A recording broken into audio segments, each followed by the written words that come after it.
USC's return to the top of college football and its ability to compete for playoff spots isn't that far away. Lincoln Riley and the front office have dominated the offseason, whether it's poaching other GMs from other teams or finally emphasizing recruiting on the West Coast and California as a whole. The future is brighter than ever for my USC Trojans.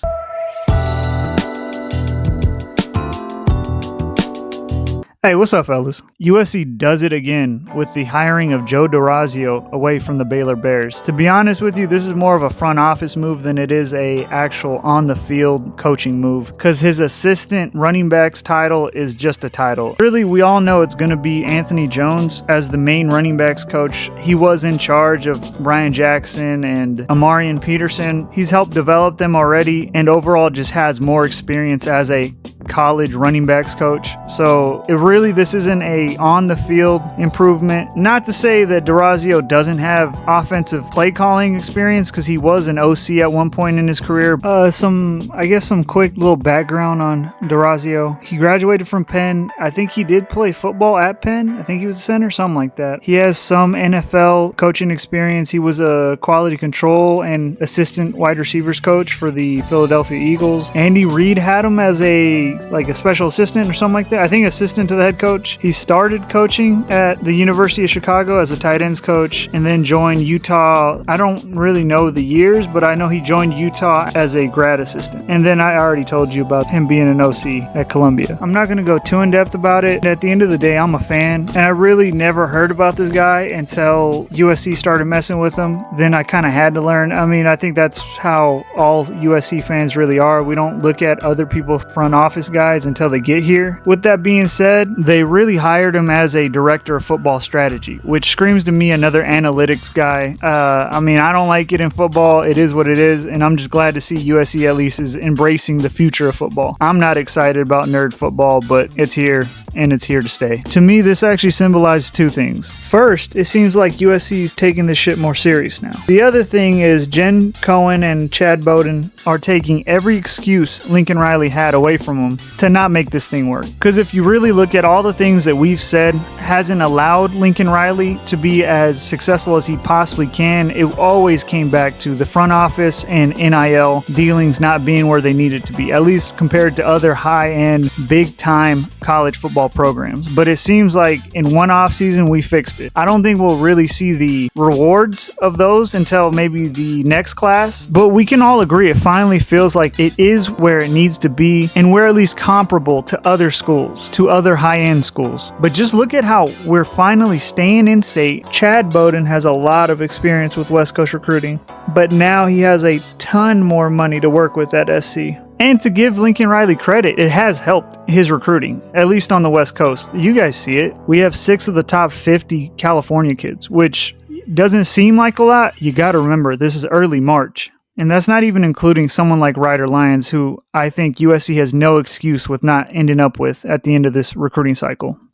Him or Brandon Arrington, also Sam Utu. So it's definitely worked. And even though I think it started a little later than it should have been, because I think Lincoln should have been doing this for, the past 3 years since he's been here. Really, the first recruiting class, he should have went heavy on California, but he didn't. Who cares? In the grand scheme of things, if it works out now with 247 on 3, everybody is saying the deepest class they've seen in years on the West Coast. If we can finally lock down the West, maybe flip some kids like the one that I really want. You just got to turn on the tape and you'll see Vance Spafford. I already know he likes some tweets that said that the possibility of being a Trojan excites him, but just watching him, he can't be guarded, at least not at this level. And he's playing against good high school teams out here. It's not like he's some kid from Idaho playing Idaho teams. No, he's playing good to great Cali ball, and these guys just can't stay in front of him. And it was signified to the rest of the fan base that we are here and we are willing to reclaim the West, back from the SEC, back from the other Big Ten schools, and finally put teams like Oregon back in their place. And I think USC is very well capable of doing that. I don't think it's even a question. Is all we needed to do is get our stuff in order, and I finally feel like we got our shit in order. And I think it is a trickle-down effect too, because when USC is good, it makes high school recruiting out here look at a higher level, at least when it comes to these kids coming out. Because when USC's down, they kind of just, hey, y'all see it, they shit on the West Coast. So I'm just glad that if it took a little bit of bullying on our end towards Lincoln Riley, he finally figured it out. And as long as we keep this blueprint, we'll be competitive for years to come, and the rest of college football will not enjoy it. Because for some reason, they treat us like this. They love to beat us while we're down, but when we're up, there is nothing like it. I think you got to give credit to the front office because it does feel different right now. I know it's only March. I almost feel like we're in a better position now to keep these guys, even the out-of-state guys that we really need, like Xavier Griffin and Jonas Williams and Braden Jones. But it feels like our NIL is able to at least ward off any other team. Well, most other teams.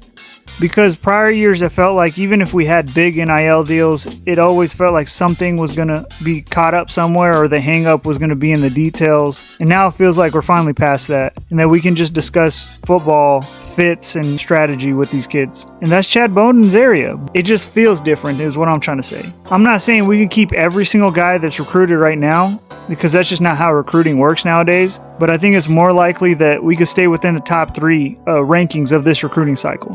The vibes around the program and the fan base are pretty high right now. It feels like we're becoming the brand that we always thought we are. Well, I mean, we have been. It's not like we never have done this before, like A&M or someone like that. We've been at the top of college football. We just need to get back, and it feels like we're taking steps in that direction. And it's good for college football. I mean, it is what it is. Sometimes I get it, though, because as a fan base, we are toxic online, at least, man. I'm with y'all, though. I like bullying Southern folk and bullying, of course, the Notre Dame and Oregon fans. It's always fun. I would say UCLA, but I don't even think their fans exist, to be honest. I'm just trying to say we're in a better spot now, and I don't think we're that far away from the playoffs. I just made a video talking about how people are kind of overrating our schedule, which is fine with me. I think we can make the playoffs this year. Anyways, that's just how I feel. So y'all keep doing your thing. Fight on. Let me know what y'all think. But I think y'all should like the video.